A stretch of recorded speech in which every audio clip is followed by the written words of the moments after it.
welcome back to Vanessa's podcast. Hello. Yes, hello. I'm so delighted to be back. So,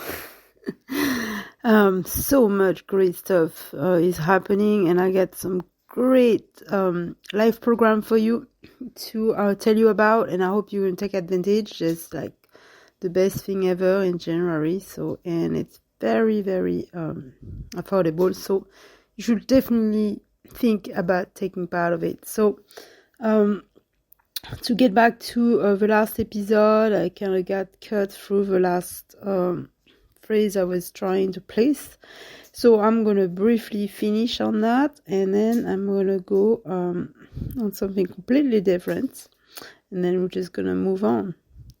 So I was talking about the travel lodge located at the Gatwick Airport. So where I stayed 21 days, and then one last day, the very last day, when I was in England before I flew to Portugal, just before New Year's Eve. So now my experience there was horrible, petrifying. No, I'm exaggerating. The management was extremely poor. It was very disappointing. Extremely low management. And it's very sad. I mean, customers who didn't look happy. You feel like you have no privacy there. I mean, it was just horrible. It was like a case of malaria. Basically, it's like one of the only like budget kind, like you have like a lot of space, you have Wi-Fi, you have all this stuff, and it's one of the lowest price near the airport hotel. So because of that, you have a lot of people who are dragged to go there, and this is why I'm guessing this is why it's kind of like they're having a pack to fly coming in one spot, and everybody wants it, and they're all willing to deal with the crap because they know that there's not many places who can beat their price at that location. And I think that's why a lot of people are being quiet, and they are allowing, this poor customer service and all this craze of humanity service really to go on. And it's because they just want to get that good price. But I think at one point, something gotta be said. So, and that's what I'm doing here today. I'm opening the passageway for everybody else who wants to say something. And I encourage everybody who have bad experience in a hotel to not stay quiet.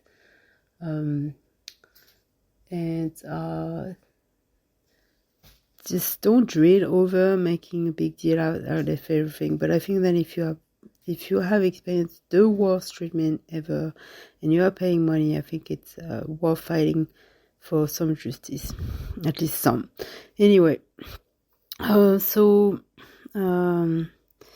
let's talk about my new vision, being a new person and being wide awake in this world tour that I'm doing. So my new vision is changing. My vision has been changing the last 7 months since I've been traveling.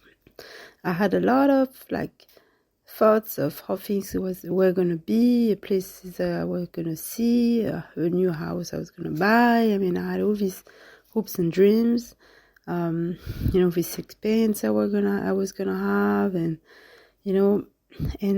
as I was going on my journey, things just kind of changed. My vision changed. My vision of the world changed. Was at time exciting. It was a time deplorable. It was a time very disappointing from maybe what I expected of some things, or just the whole worldwide tour experience. But I'm just at a quarter of the actual world tour. So I still have a lot to see, and I still have a lot of use. So I'm not stopping here. I might take a break in a few months ahead of time, but we'll see. So anyway, as you go on and you go through so much stuff going on, and you keep moving, and you seeing all these different countries, these different stage of feeling or fright, countries or people, or just the this experiencing like the people, how people are in their country, like how they actually living and feeling, and what's going on with their politics and their governments and all this. You kind of start reappreciating other things that you didn't appreciate before. You create new vision for yourself. You just have new ideas coming along. So in my case, I'm encouraging anybody to just go on out there and explore it yourself, because your experience is always going to be unique. You're always going to see the world in your own vision. So you can share with others that care. It's going to push you forward to improve yourself, to do better, to achieve your dreams and goals. But your vision always remain unique. And if anybody else is trying to say, I'm seeing that vision differently and it should be you, it should be the way I'm seeing it, or this is the only way it is, then that, that's going to kind of tear apart what you have experienced. So you really want to surround yourself with people who are going to support you, your dreams, your goals, your own vision, and whatever they are, however you experience them. So I think all of our experiences are always unique and exciting. Some of them can be really good. I had some great experience so far. So, I had some bad ones, but really good ones too. So I know there's so much more to come for me, and I'm still going to keep on experiencing. And, when I started the journey, and I didn't think it was going to be a long journey, since I thought I was just going to, travel a few places before I found my dream house. I also thought COVID-19 was going to end. And I'm really being serious when I say that. I thought we had over a year and it was gonna, slow down, and and it didn't. And it's kind of getting wild, because it's looking like COVID. Because now I'm in Europe, I'm in Portugal. It's looking like it's getting crazier than it was in the past. Maybe because that's how they are here.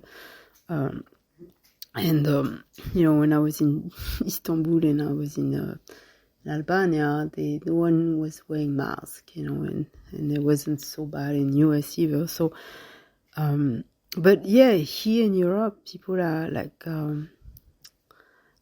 Western Europe, they're really strict, and they're acting like COVID-19 just happened, and it's just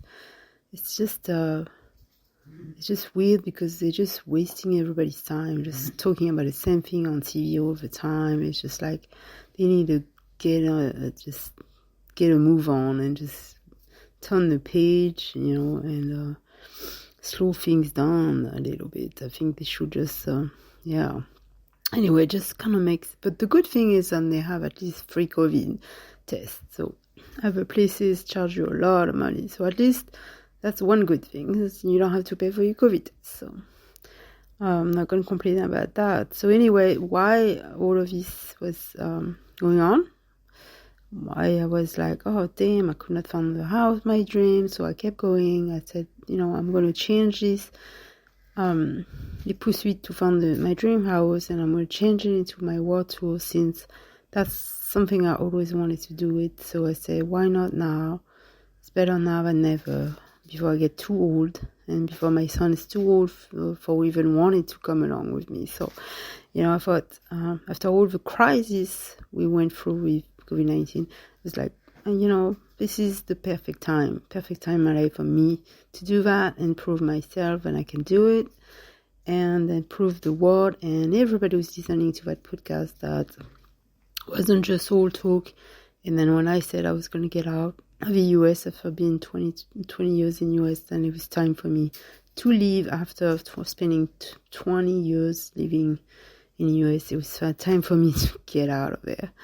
And which I did, which I'm glad I did. So, it doesn't mean I'm not going to go back and, visit or maybe stay there sometime, but just, at the time, I knew that I needed to see something else because, like some others, I was stuck in one place. And when you get stuck in one country, you just only see through that country's eyes. You start forgetting, then all you see is what you see on the news.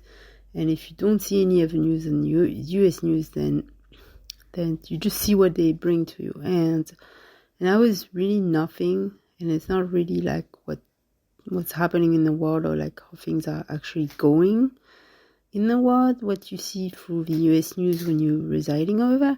And so if you don't even watch news, then you really kind of like,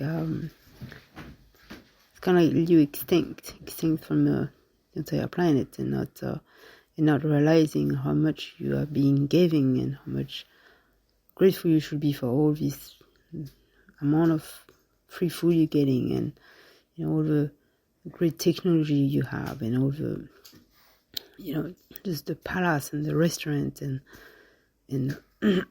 and all these, you know, and events and free stuff and they're giving in US. I mean, US gave a lot of stuff. And so yeah, when you step out of there, you realize, oh my God, you know, you kind of had it made in US. I mean, people can do nothing over there and they're just getting stuff handed to them, you know, and then they just complain.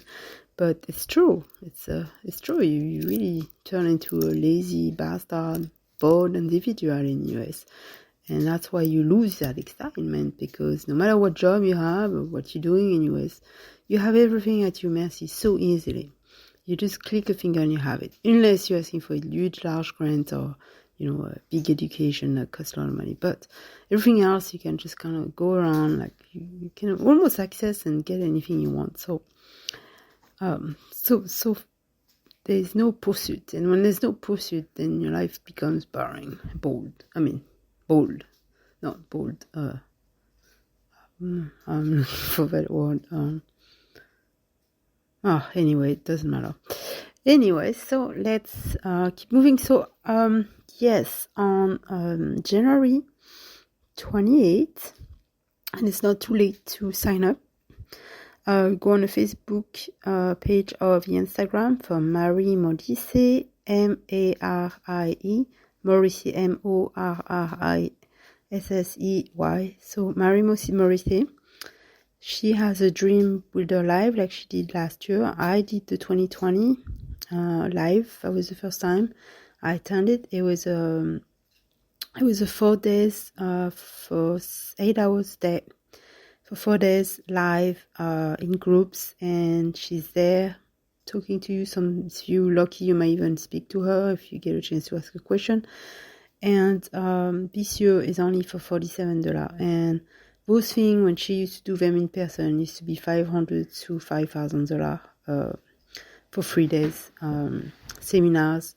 And the webinar used to go for at least $500 to $1,000. So now you can get it for $47. So I think it's a really good deal. So if you go find her on Facebook, you'll see Marie Morrissey, or you can find the event. Just type Dream Builder Live 2022. You should be able to sign up. Another one is, so it goes on for 3 days, 28, 29, and 30 January. So make sure to sign up because it's coming up soon. And the next one's coming just before that is the Tony Robbins 2022 Breakthrough Challenge.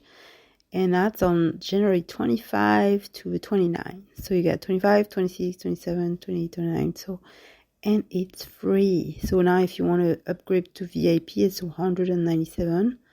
So VIP, you get lifetime resource, you get live calls, you get the 30-minute live question, Q&As with him and his staff, and then you get his book, and then you get more training. So, and yet, of course, you get to be Zoom live during the event with him, and you get to interact. So that's why people want to get the VIP experience, because those, when you go in person, during is actually